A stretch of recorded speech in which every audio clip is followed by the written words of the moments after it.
Assalamualaikum warahmatullahi wabarakatuh.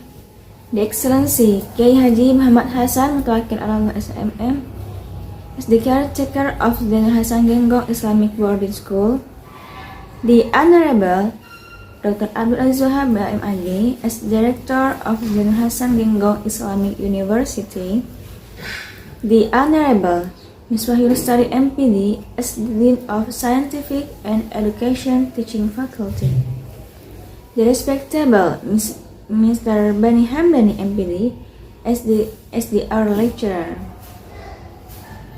and unforgettable all my friends whom I love.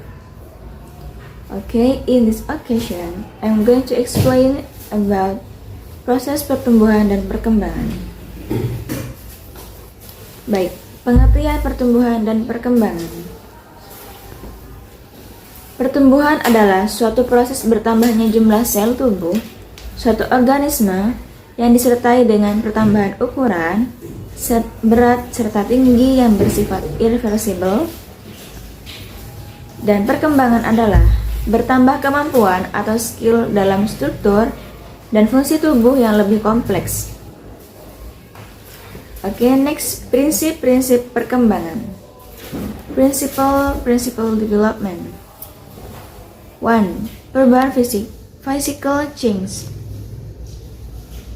2. Mental change, perubahan mental. And theory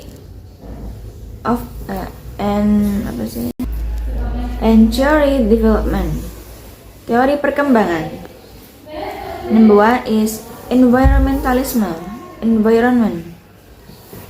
Number 2 is naturalism.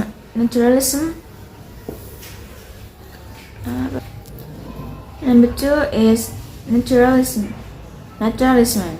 3. Etologis. And tahap-tahap perkembangan. Infansi, masa bayi. 2. Childhood, masa kanak-kanak. 3. Late childhood, masa kanak-kanak akhir.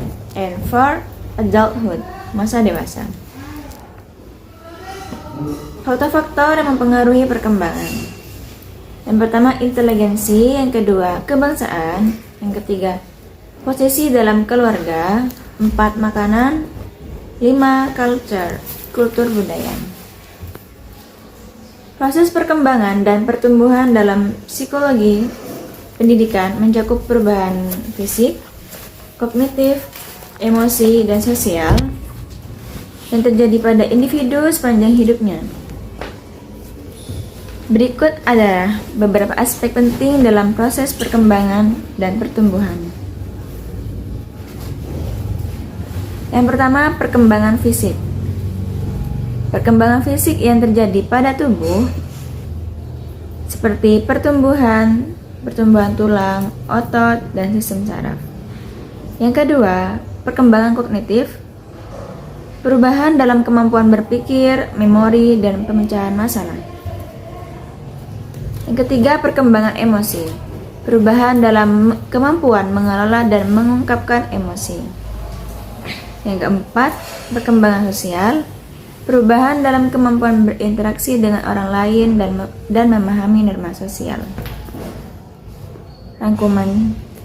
The conclusion, growth is a change that occurs quantitatively that experiences an increase in size and structure, while development is an increase in the ability or skill of the structure and function of the body that is more complex in educational psychology.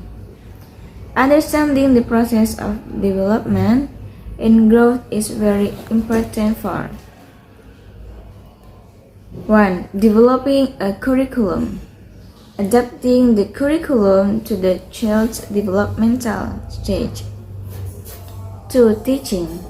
Using teaching strategies that are appropriate to the child's developmental stage. 3. Developing intervention programs. Helping children who have difficulties in development. Oke, dengan memahami proses perkembangan dan pertumbuhan, pendidik dapat membantu anak-anak mencapai potensi maksimal mereka. Baik, mungkin hanya ini yang bisa saya sampaikan. Kurang lebihnya, mohon maaf. Wassalamualaikum warahmatullahi wabarakatuh.